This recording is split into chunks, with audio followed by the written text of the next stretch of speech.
Hey Eli, thank you so much for taking out time for this and showing up. Great to be here. Thank you so much for having me and for being up so late at night. Yeah, no worries. So, you are one of the person who had such a big impact on my career. I remember starting out in SEO and I was, finding an internship or just getting started, just getting the ball rolling. There were a few people who had a massive shift in the way that I think about SEO, in the way that I, just plan my career and a lot of other things.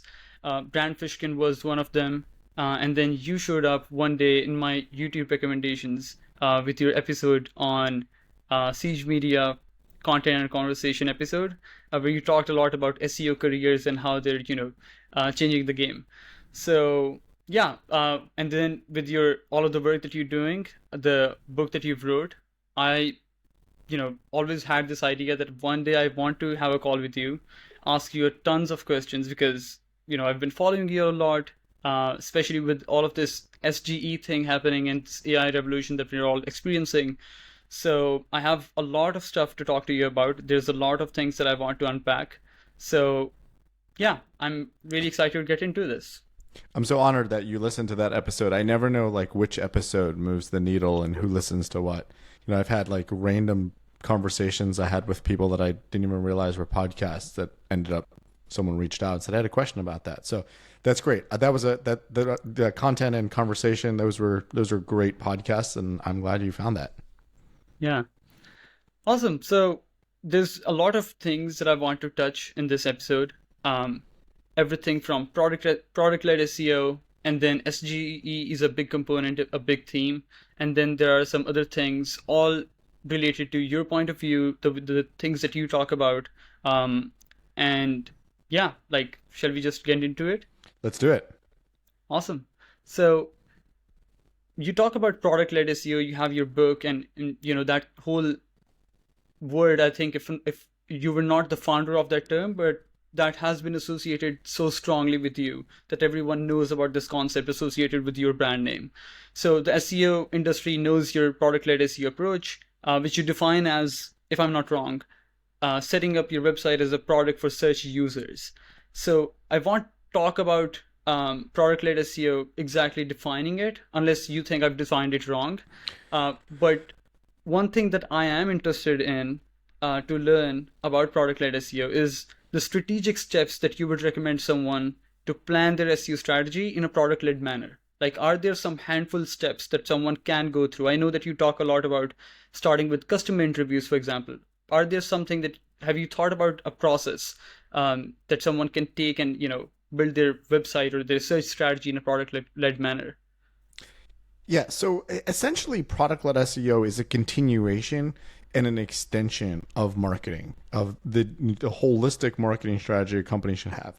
So I find it fascinating when I talk to companies and I ask them basic marketing questions when we're talking about SEO, like who is your buyer, who is the person searching, and they give me SEO canned answers. And I think that you want to think about any SEO strategy as a part of the business.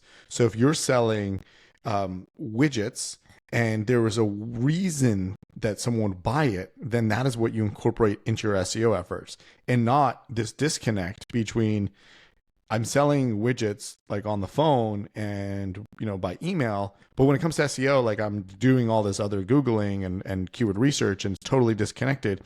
And I find often when I talk to companies that have done SEO before and they've done it the wrong way, like this, they're like, well, we produce a lot of content, but doesn't seem to convert. And the reason is because that disconnect, the content was not for that user that they know to buy. Imagine like a salesperson, like a successful salesperson has a pitch. They understand the customer, they understand like the triggers and what makes the conversation flow. But like that doesn't happen in SEO when you're just focused on keywords and not users. So the first thing really for building out the strategy is to understand the users. And understand the user doesn't mean like do a keyword research strategy and keyword research effort to find out what generic users might search or what this tool might think if someone puts this word in a search engine. There's so many different things that could really change based on the user and their intent. Like I remember years ago, I was demonstrating at a job I had the difference, like how Google understands multiple queries or like queries with multiple intents. So like the word breadcrumb. So a breadcrumb is something you put onto chicken or something you put it like you cook with. Breadcrumb is also a design thing. So how does Google, so like if you were optimizing for that keyword, it can't just be breadcrumb. And the same thing, like, I years ago, I worked in the, with automotive content. You search the word car. Are you looking to buy a car, drive a car, test a car, go in a car? Like there's all these things. So you really need to understand the user. And when you're doing SEO research and doing keyword research, you always gravitate towards the highest volume keyword, but the highest volume keywords are the words that have the most intent behind them. And there's too many things. I would instead gravitate not towards any keyword research, but gravitate towards what are the users that I want and that I understand what are the words they're going to be using, and disregard anything that any keyword research tool would say about actual monthly search volume. So that makes a lot of sense. So from a tactical perspective, let's say you start working at a company like, as an advisor, right? And you see that they're not following that methodology that you just talked about, where they actually think about their users as potential customers, right? And looking at everything in SEO from a business lens. What are some of the steps that you would take?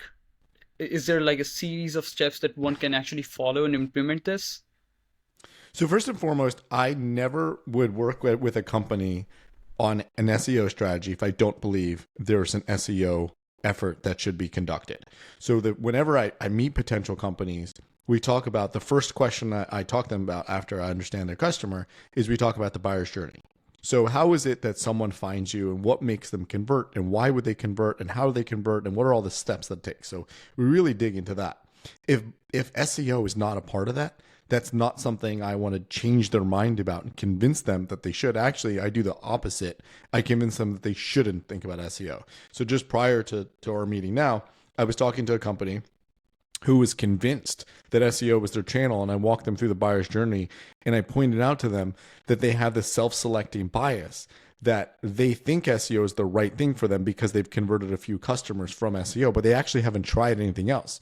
So they are biasing themselves towards thinking this channel works, when really they just found, like, if the market has a potential million customers in it, they found 10 customers, all of them from SEO. They're convinced that the other million come from SEO. But when you walk through that buyer's journey, that wouldn't really be the case.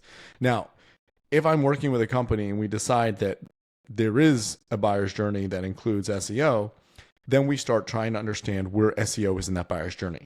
Now, for most products, services, companies, SEO is going to be at the top of the buyer's journey. It's going to be the beginning of the funnel, where you're just discovering, you're just trying to see if it makes sense. Now, a buyer's journey could be very compact. Buyer's journey could be, if you're doing e-commerce, I have a need. I just cracked my phone. I need a new phone. I go to Google. I Google new phone, whatever, maybe a specific phone, iPhone 15. I find it. I buy it. And that's it. My buyer's journey was like all of 15 minutes from the time I dropped my phone. Buyer's journey for planning a vacation is a lot longer.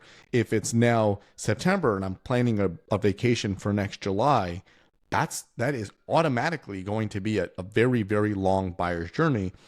I might start with September, like what are some places I want to visit in Europe? What are some places I want to visit in Asia?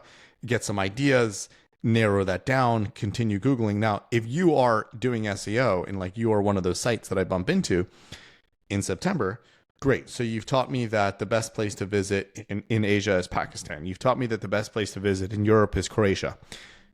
I'm not booking hotels from you.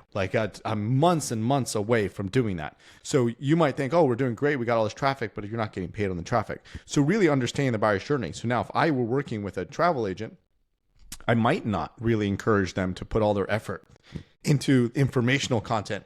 Best place to visit in Asia, again, if you're in Pakistan and you're a Pakistani travel agent, I might not put all their SEO effort in best place to visit in Asia, because now I'm going to be attracting all those people that all are at the beginning of that buyer's journey. And they are not going to be, and again, suppose you're a travel agent that books trips, right? Or books specific activities. Those people don't even know where they're going yet. So that's where you'd focus some of your effort at the bottom of the funnel on how much does it cost? What days does it go? What are the actual activities? So really think about who is it I'm trying to convert and what are the efforts I need to put in? And those are the questions I ask. So a lot of times SEO could be the case, and SEO is a part of the buyer's journey, but they're just focused in the wrong place of that funnel and wrong place of the journey. Okay. Um, so so talking about, product-led SEO from a holistic standpoint, apparently product-led SEO makes a lot of sense from a content perspective. So like we interview some customers, we think of their journey, we, look at the world from their perspective, and we say what is the best way to structure my website that would help these customers complete their overall search journey to become a customer of mine, right? So like thinking of my website as a tool. Um, in that context, where do you think link building would fit, like as a building block? It's a great question. So I, in general, am not a believer in link building the way many people believe in link building. And I'm working on a post on my newsletter, and just a quick plug for my newsletter. Go to my Yeah. website, elischwartz.co, and find my newsletter link to sign up. So I'm working on a post on my newsletter that the best way to really think about SEO strategy and to have an SEO point of view is to pretend you're a Google engineer.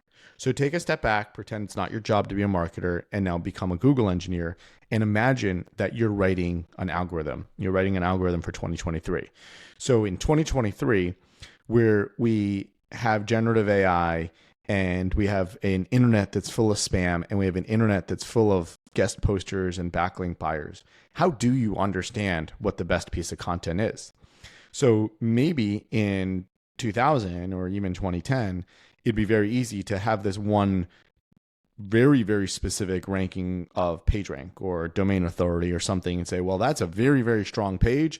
Anything that gets a link from that page must be very, very good. Now we go into 2023 where there's so many other things at the engineer's disposal when it comes to generative AI and understanding the content, when it comes to the quality of the content, even if it doesn't have links. So links was very important early in the internet because you needed to really weight content. So now in 2023, we can understand the value of content based on the brand of the page itself and the kind of content it has on the page. I'm not a big fan of EAT in general. It's like I don't know that's a score you can achieve. I think you're either real or you're not. But again, they look at things like EAT, like there's a brand new site from a government official or it's a brand new site from a doctor. They've seen this doctor's name other places, so it has this authority. You don't really need the link. So again, pretending you're an engineer, how do you understand things so it becomes so much more dynamic than domain authority or PageRank or anchor text? So that's the way I'd factor in link building. Like, do you need links for the product you've built?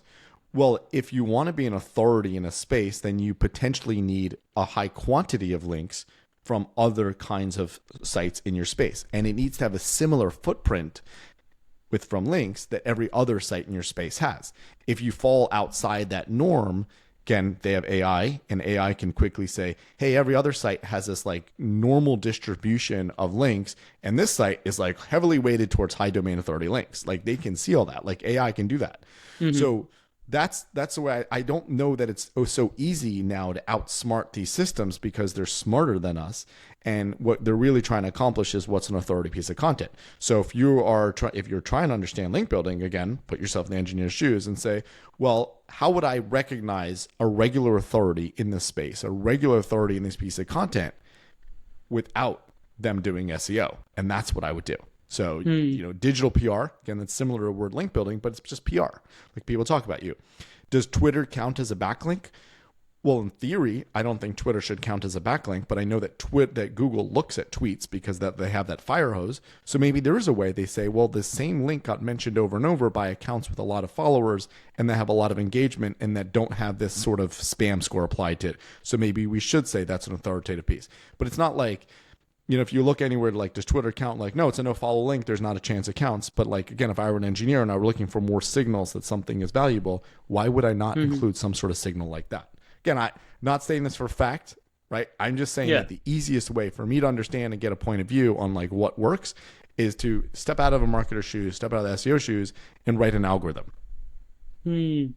So, so from a tactical standpoint, would you say, what you're saying is, instead of actually building the links, like manually investing in, for example, guest posting or whatever, you should be engaging in strategic activities, for example, things like PR, which can then result in attracting those links automatically for you. Would that be the right way to put it? Absolutely. To really think like a business. So here's an interesting stat, and I have no idea what the data behind this is, Hmm. but let's make an assumption, right? Let's assume that 90% of websites in the world do not do SEO. They just don't know about SEO, right? People create websites and they just don't know it exists. Within that 90% of websites, we're including like governments. Like, do you think every government, not even in America, right? But like certainly when in Pakistan or other countries that are not as digitally connected, but they do have websites, do you think all of those governments know about SEO? Like, again, thinking in America, I don't think every single state, city, office has a website. They have their own website. They have their own ability to do SEO. Most of them don't know it exists. You see this often during elections when one candidate will say Google hates me and Google lowered my rankings because they hate me. Like, no, the Google didn't do anything. You just have no idea how to do SEO and you made a terrible website. It's not server side rendered. It's just invisible. They don't know SEO. So Google operates in a world where most websites do not know how to do SEO. However, users don't know that. Users just assume that they go to Google and they expect to find what they find. So Google needs to create algorithms that essentially compensates for the fact that no one's doing SEO, that they're not doing SEO. So in that world, how would you behave like someone not doing SEO? Like you said, strategically, you would get PR rather than build links. And when you lean too hard into these things, like, oh, I'm buying links, I'm faking it, I'm getting guest posts. Again, AI, like, we're totally in this world where you can just like upload a bunch of links to say something into like, an AI algorithm and say, find me all the spammy links, right? We could do that on our own. Why couldn't Google do the same thing? Or tell me which of these is a red flag. Like, I don't know if you saw this, but the IRS in America, they just said they're now going to be using AI to identify tax cheats. What does that mean? It just means they look at the normal distribution and then something pops out. So why couldn't Google, and I'm sure Google does the same thing, like, here's a normal distribution of e-commerce websites. Which one of them just looks wrong? Oh, there we go. That's obvious, right? So same idea. Right, right, right. That makes a lot of sense. So shifting towards technical SEO a little bit, again, perhaps in the same realm of product-led SEO, I'm thinking you've often spoken about the fact that technical SEO is often oversold. That I think was considered a controversial view by some of the other folks in the industry, right? A few weeks back, I remember on LinkedIn, I think you posted a Google Search Console screenshot of a website that had invested about $100,000 in technical SEO, although it was very hard to point out any noticeable uplifts in traffic as a result. So now I know you're not saying technical SEO is a waste of resources all the time, right? So what are some of the scenarios where technical SEO would or wouldn't make sense? Are there any indicators that tells you whether technical SEO is a growth lever to pull or not? Yeah, so I know a lot of people read into it and say I don't believe in technical SEO, and I know like there was actually a tweet, I don't know if you saw this, from John Mueller at Google, where someone wrote to John Mueller that said, can we assume that technical SEO is a waste of time? And then John Mueller responded, no, of course not. Technical SEO is the most important thing ever. And in my mind, I can hold both those truths at the same time, because essentially you need technical SEO. You need a really effective website that Google can understand.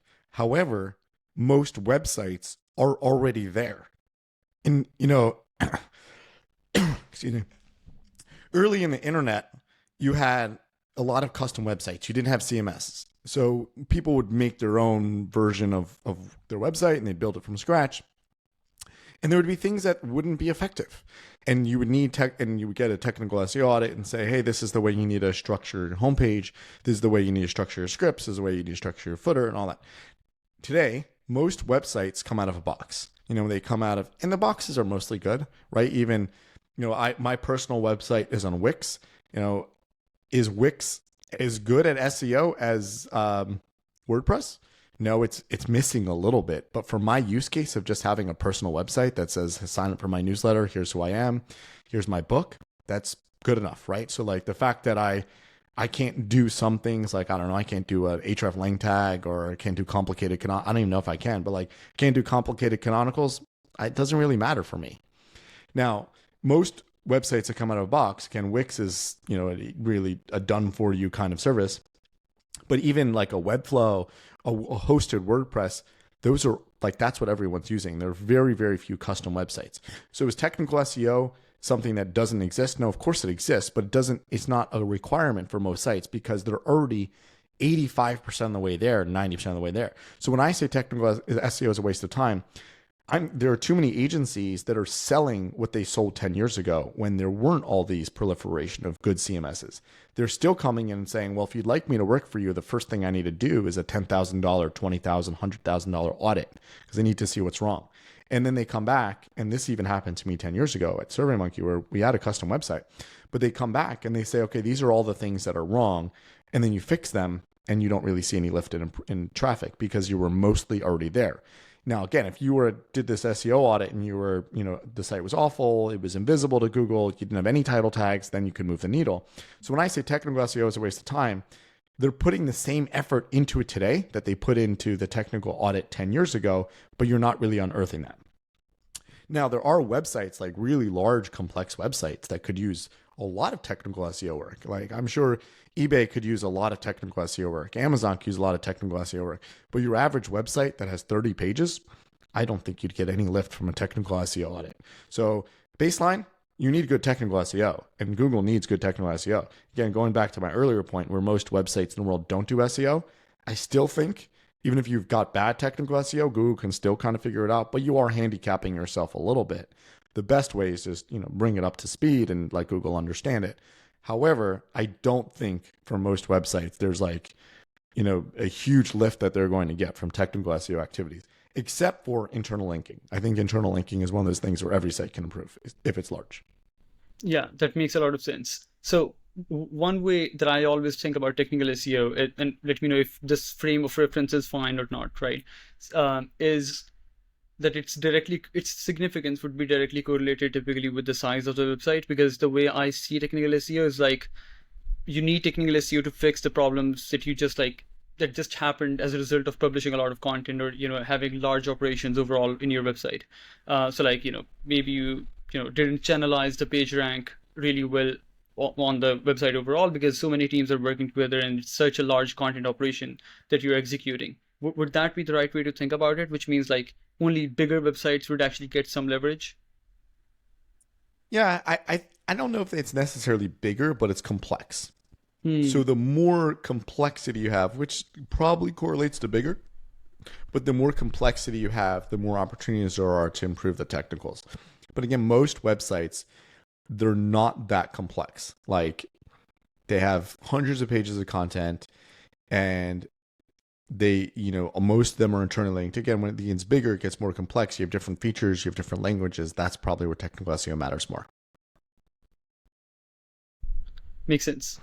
So let's move the conversation towards SGE. This is particularly a theme that I want to dive in because, our agency, the agency that I work at, Flying at Marketing, we work with a lot of SaaS companies, and this is something that we regularly discuss, like not this discussion as in finding actionable steps at this point, because we just, know so less, but we discussed the, post that you put out, the point of view that you have around SGE, and there are some universal truths that we all know, right? Like, for example, there's a potential of losing traffic as a result of Google rolling out SGE for most of websites. So the thing that I'm thinking about is with this whole theory of websites losing traffic, right? Because now Google has this AI snippet that they're going to show. Can't one argue that if Google will cover a broad range of queries, even transactional, navigational, and I remember watching one of your podcasts the other day where you talked about it's not just informational queries where, for example, in the past featured snippet would show up, but also sometimes navigational queries, and you refer to this inside news that you're getting from your, fellows in the industry or in general from your neighborhood, I remember.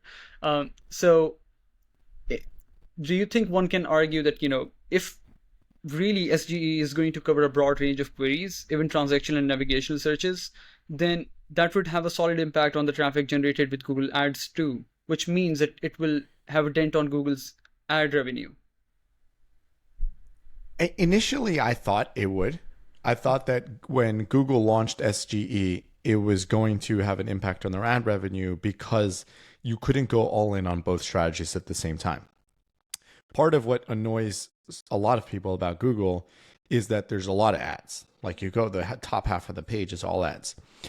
Now, Google launching SGE, if they really want to launch this thing and say, show the world that they have something similar to ChatGPT and get you using AI content or AI responses, they would have to take the ad space and put SGE in just so they could make sure to see it. Like, why would they want to put SGE below the ads? What I see instead is that Google has chosen the places where they want to show ads and chosen the places where they want to show SGE. So, for example, financial queries, a lot of those don't show SGE anymore at all. There's not even a possibility for it.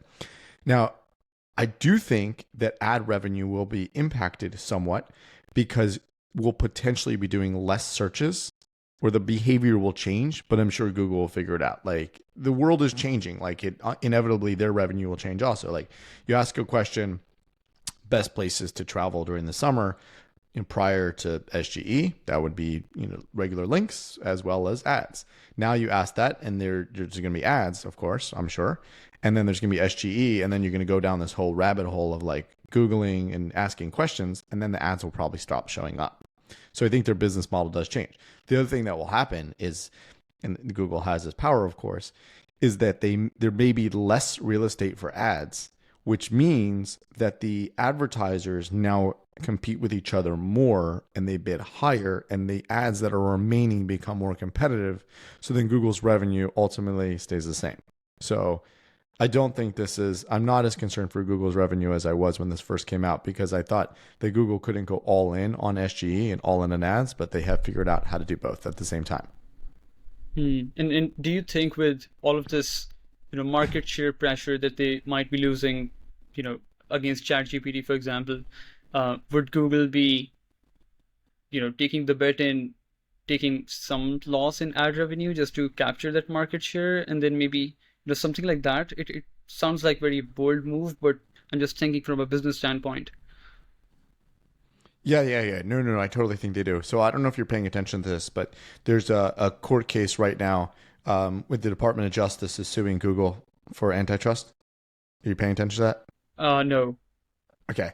So the American Department of Justice is suing Google for being a monopoly. And part of that is there's data coming out or from the trial showing how much Google spends to be the dominant search engine in the world. So according to, I think the prosecutor, it's $10 billion per year where they pay out to like Firefox and Apple and different places to be dominant. Yeah.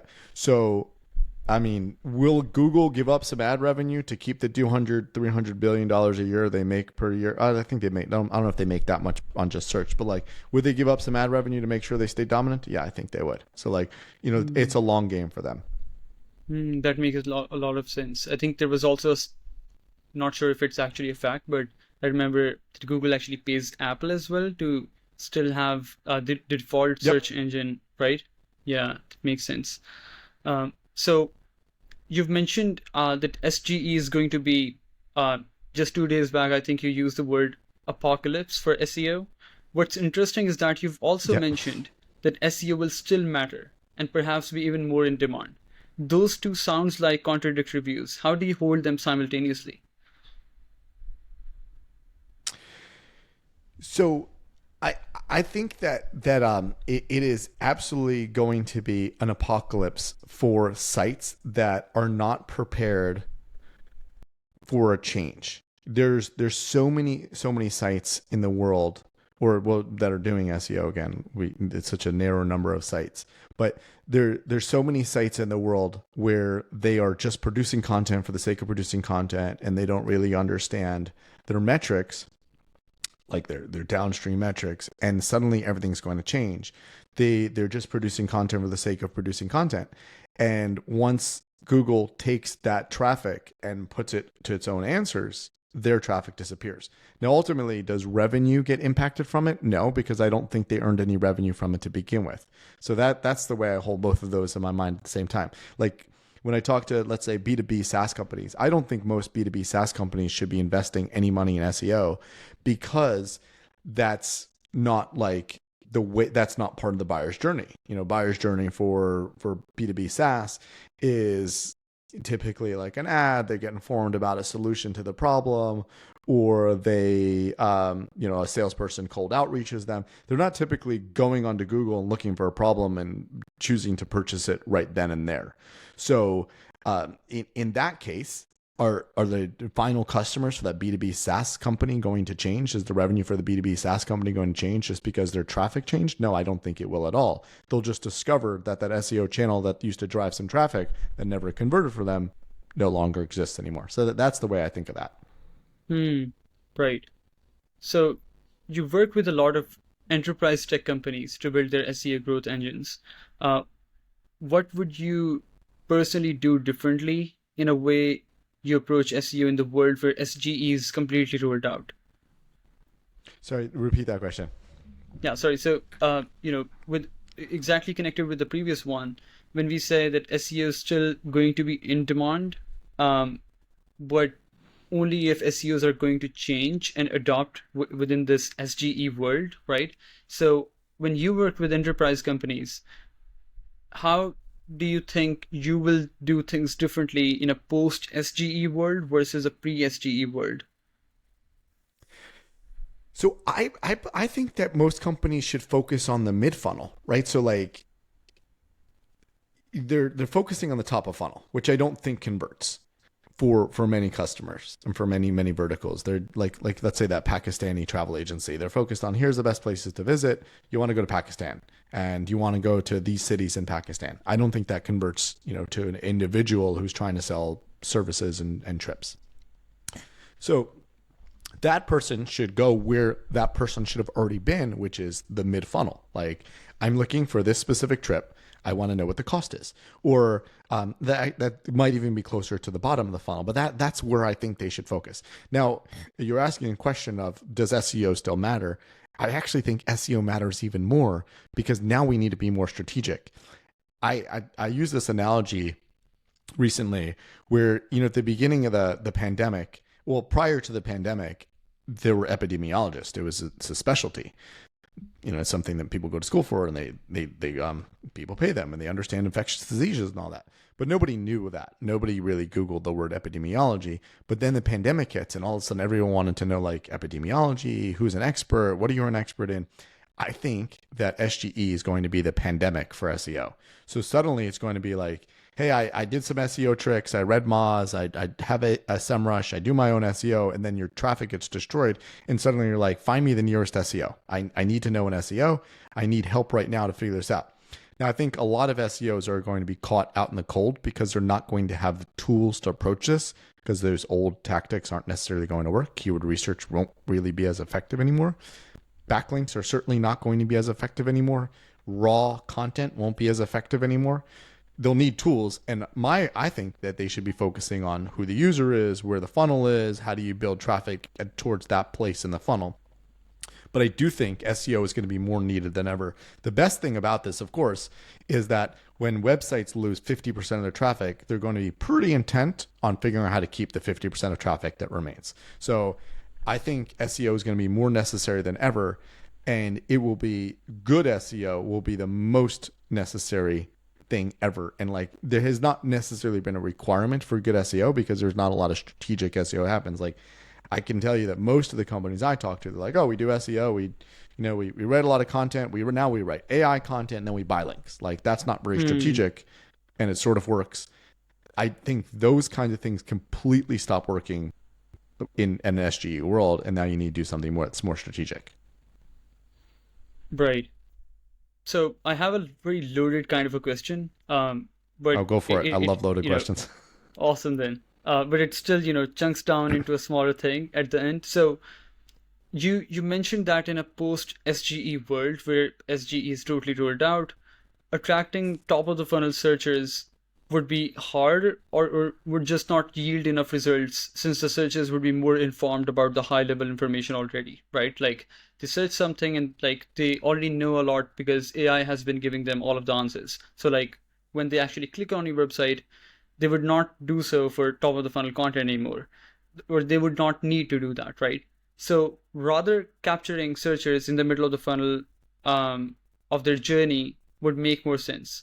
So now when I think of featured snippets, right, when they first came out, although apparently they were stealing clicks by keeping people on the SERPs, and there was this idea that controlling the information that gets shown in the snippet would still be a good idea. So if I, have a featured snippet, related to my search queries, or the industry that my brand plays in, I would thrive to see if I can appear in that featured snippet, right? Like featured snippet optimization became the new thing. How can I get my brand in there, etc. Do you think following a similar kind of a methodology, SEOs should be thinking of ways to influence the SGE answers? Would it be a smart or even a possible strategy? Absolutely not. That is the most sure thing I could ever think about SGE. I also never even recommended that any of my clients focus on getting into the featured snippets, because the point of SEO is to drive users to your website and then to convert those users.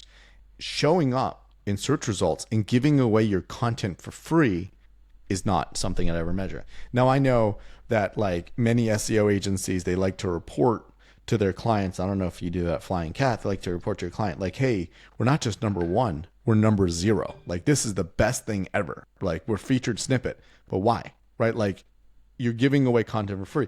Unless you are able to really balance on the edge of that cliff, where like you gave away enough content that someone wants to click through, and then you get a more informed user. But that's very, very difficult to do.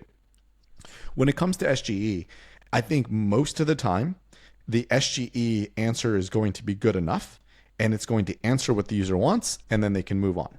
If the answer does not give what the user wants, then they're going to scroll down and go to 10 blue links. I don't think they're going to click those articles right there. So trying to optimize for how it will show up there, I don't think is that efficient. The other thing is, I'm not even sure that those articles and the links that are there are for Google to send traffic off, because Google sends traffic off from the 10 blue links. I personally think those links are there so Google has some sort of plausible deniability when it comes to copyright infringement and when it comes to really harmful things. Like, I was just reading this in the 1990s, I think. Congress came up with a law, the US Congress came up with a law that basically made the internet essentially a free world, where there was the internet was going to be like, what showed up on the internet was going to be protected from lawsuits and taxes. And like, let's say in America we have 50 states, so we have complicated taxes and between each state. One state can't tax another state or another company for like the content that shows up on the internet. They can tax their revenue. So like, they really made this like this free place. And that is what allowed Google to get away with, having links to terrorism and to really unsafe kind of websites in their index, because we're not choosing to show you things that are illegal, immoral, and harmful.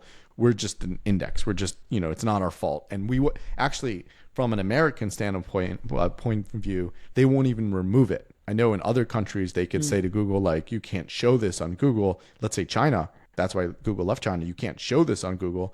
But in America, Google would just be like, we're here.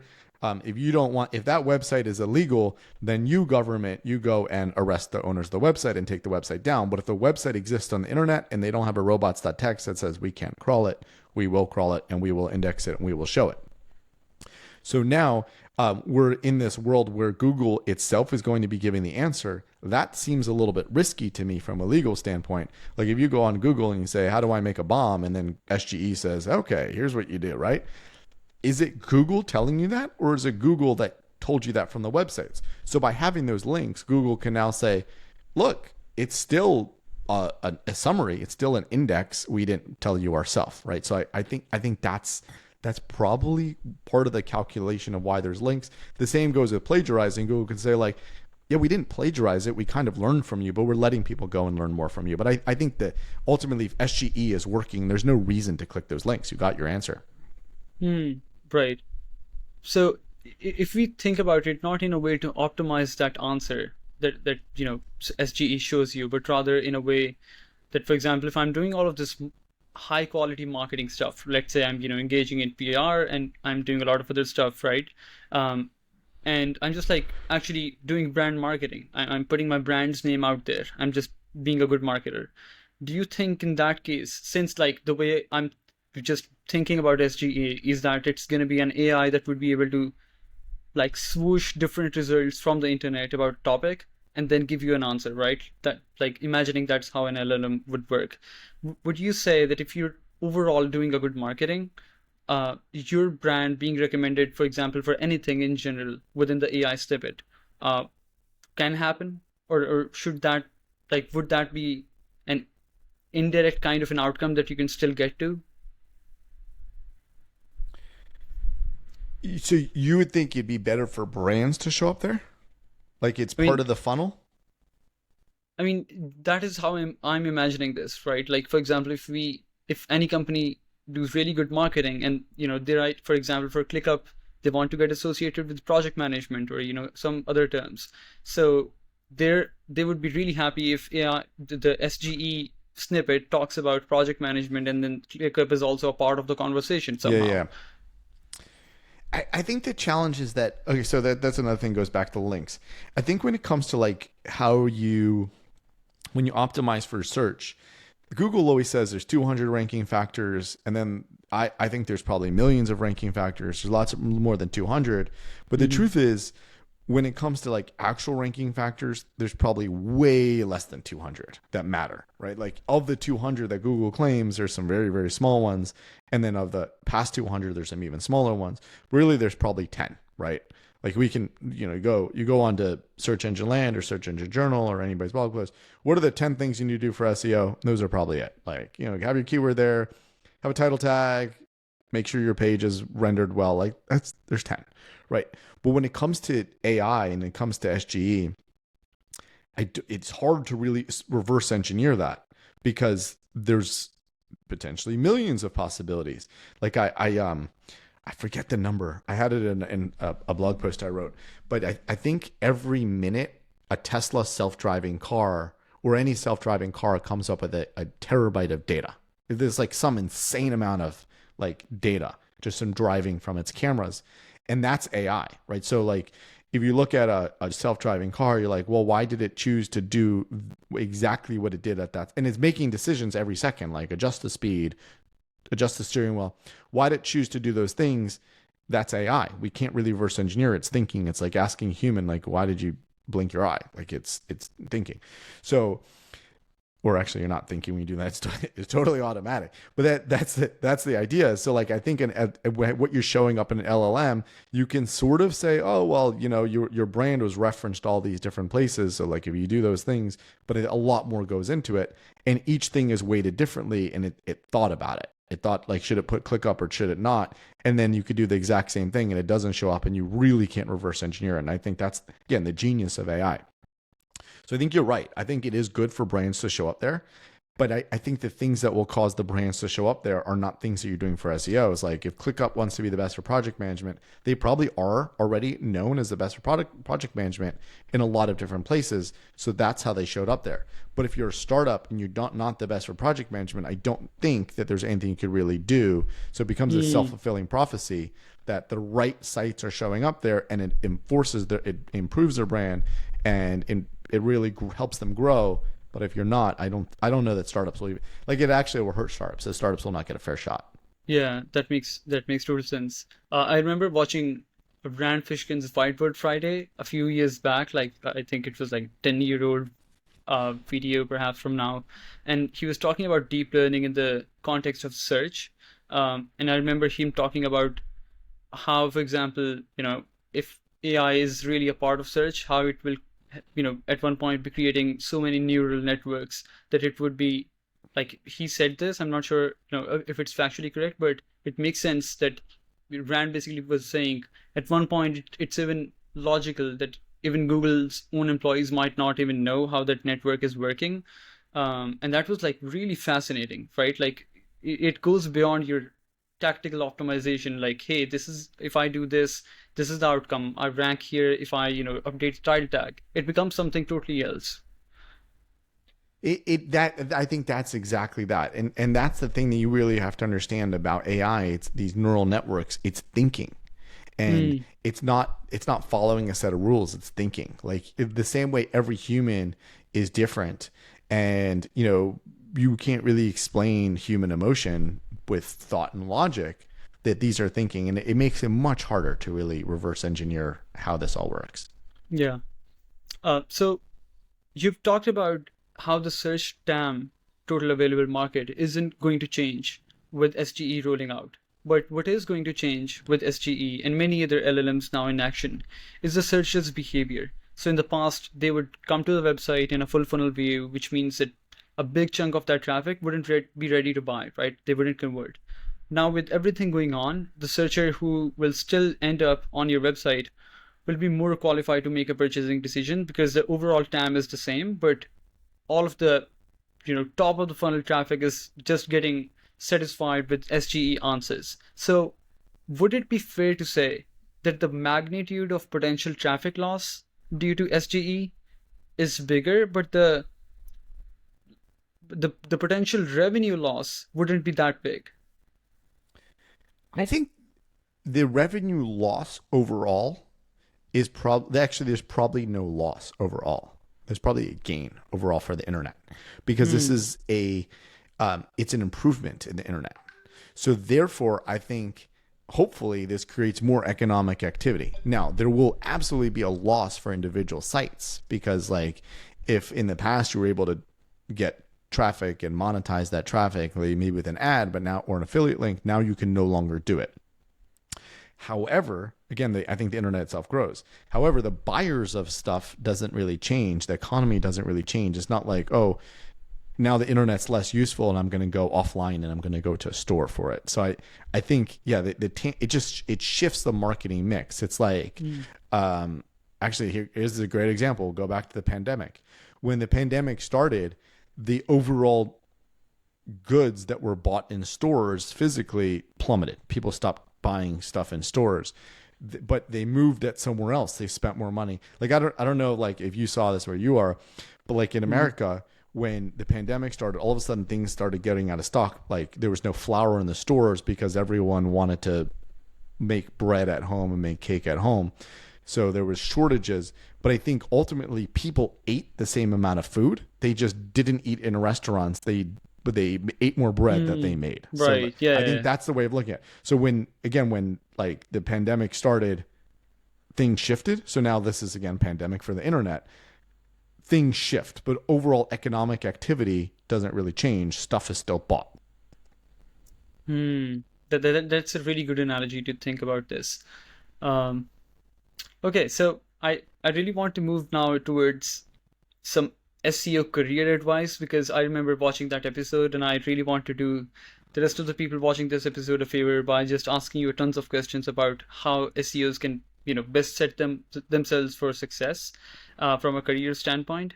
So, how do you think an SEO starting out in their career in an entry level role can best set themselves up for future success? What kind of companies they should work at? What kind of projects they should work on? What steps they should take in general, perhaps? So I think that a lot of SEOs in that are trying to build a career get stuck doing things that are too tactical, and then and then the world moves past them. So I think anybody that really wants to build their career in digital marketing and search really has to think as big as possible. So add more skills. So it's not like, oh, you're doing SEO, you need to do more, you need to learn paid marketing. They just think you need to be more strategic about the value you add to businesses, and not be like, well, I help you buy links. So like I'm just a guest poster. So it's really just to expand, like I help you drive revenue. And by going down that path, and I'm being very broad here, but like by really helping businesses drive revenue, now you can expand on that and say, well, I help you drive revenue. So therefore I will understand how to best optimize your conversion rates. I will understand how your SEO works with your paid marketing. I will understand how SEO drives people towards signing up for an email. And then from the email list, you convert customers downstream. So that, I think it's just bigger, longer term thinking. For many SEOs, it will mean they stop doing SEO. they become product managers, they become, VPs of digital marketing. But I think that's the key to success. And I do know many Mm. SEOs that they're stuck. They've been at the same company for a long time. They try to leave that company. No one else will pay them the same amount they're getting paid because they got these raises, but the tasks they're going to be hired to do don't justify the salary that they are, getting at the job that they're at. So really become a big thinker, become someone that, adds revenue to the bottom line, and you just become more dynamic and more valuable as an employee. Hmm. So one key lesson that I actually took from the episode that you did with Siege Media with Ross a few years back was I think Ross and you were talking about how almost every SEO goes through a certain period where they have to, push it through, which is like where they have to say yes a lot and, they would have to like rub the shoulders in the field and get a lot of dirt on their hands, etc. This might include a lot of stuff that they don't actually like doing, but that is a part of the process of building a strong career. So I'm thinking, it's hard to know at the start of your career whether you're moving in the right direction or not. And since you have to say yes to the most of the opportunities that you get, at the same time, one also doesn't want to lose track of their progress. So if you were to list down some indicators for someone to know if they're progressing in their career, SEO career, what would those indicators would be? Like they can say, okay, so I'm doing this, which means I'm moving in the right direction overall. I hate to say it, but it's money. If you're getting paid more money, that indicates that your company is valuing your time. If you're a consultant and you're getting more consulting gigs, you're earning more money. People are valuing the effort you put in and the contributions you make. If you have a job and you're getting more money, you're getting raises. That's the way I'd say you're progressing. All these other things are vanity metrics. How many followers you have on LinkedIn or Twitter or Instagram, that's a vanity metric. How much traffic you got, vanity metric. Like if the traffic you drove was very valuable, you would have gotten more money. So to me, I hate to say it, but like that's the only external metric you can use. Hopefully you have some internal metrics. Like I enjoy it. I feel I'm getting better at this. I can answer this question. I like my job. I'm happier. But externally, it's just money. And do you think there are some skills attached with justifying your output, like the outcome that you have been able to achieve for the company? For example, some SEOs might be doing really good work, but they don't know the impact that they're having on revenue, which means that they cannot make a case for their, a better salary or, things like that.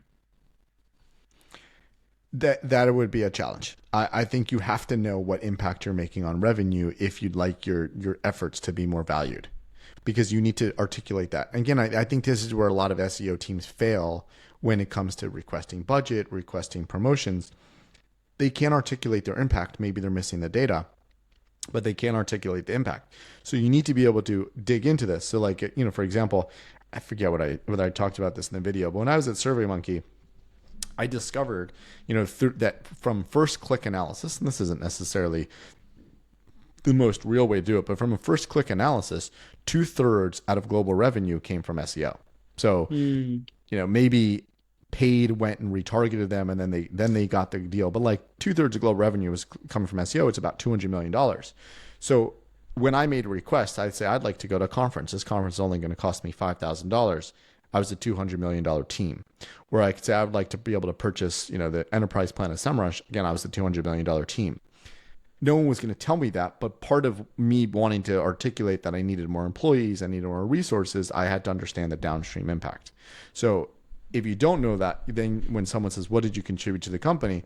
Well, I got us moving from position 7 to position 2. What does that mean? What are you asking? Position 7 and position 2. So you really have to get at those numbers. And if you're not getting at those numbers, you're not a failure, but you're not going to have the ammunition you need to really grow yourself within that company and, to grow your authority and to grow your ability to do more. So there are a few SEO career best practices that I hear a lot from other folks, right? And then I think some of these I heard on my way when I was like trying to build my career at the start. And I want to, throw those sentences towards you, those best practices that I've gathered, like 2 to 3. I'm not sure if I believe all of them, but I really want your opinion on them. So I'll just like throw one by one each of those best practices towards you, like opinions from other people about building an SEO career at the start, and I would want you to react to it. So the first one is the best practice recommended is try to work at an agency at the start of your career to have a diverse set of experiences. You don't necessarily need to have a diverse set of experiences. You can make your own, or you don't have to be given a diverse set of experiences. You can make your own diverse set of experiences. So if you are in a company, you can expose yourself to more things. You can volunteer. When I was at SurveyMonkey, I exposed myself to data science. I exposed myself to research by participating and making friends and learning things. You don't have to be tasked with hey, this is your job. You're on this team. And if you are a consultant, you can expose yourself to things by reading more books and launching your own website. So yes, always expose yourself, and it's on you to go and have those diverse experiences. You don't need to have diverse jobs. Right. So use what you've got. That is like the main takeaway here. Like if you're at a company where you have other resources that you can learn from, other people that you can learn from, then do that, leverage that. So Yep. Another one is avoid working at big companies at the start. Rather than working with big companies, work with smaller ones where you get to wear multiple hats and get to do holistic SEO. Yes. You can work. It doesn't really matter where you go. I think that obviously there's a huge luck factor in careers, but I think you can make your own opportunities. I know that some people disagree with me and say, well, I didn't go to a good college and I don't have these things, but I think everyone can have some sort of ownership and can control over their own career if they try.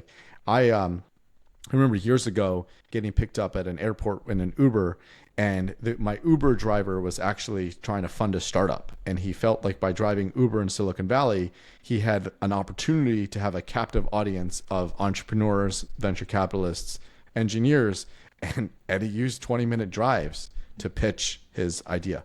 And I have no idea whether it's successful or not, but this is someone who was earning very little money driving Uber, and he was taking ownership and control of his own career. So if you didn't go to good school and you just land in SEO and you have a terrible SEO job, you still have the opportunity. You're in a company, you can learn things. You can sit with the finance team, you can learn finance. So I don't think anybody can be stuck and should be stuck. And the last one is pick a niche or a specific vertical and then specialize in it in order to stand up. No, I think if you're consulting, you have to pick a niche, because if you're consulting, the ultimate success metric of a consultant is being able to sell. You can't just be an operator. You actually have to be able to get people to pay you for your services. So I personally find having a niche, and mine is product led SEO, is helpful because I can now position myself against someone else who does not have that niche. So if a company needs a product-led SEO, then they want to hire me. If they don't need product-led SEO, they probably shouldn't hire me.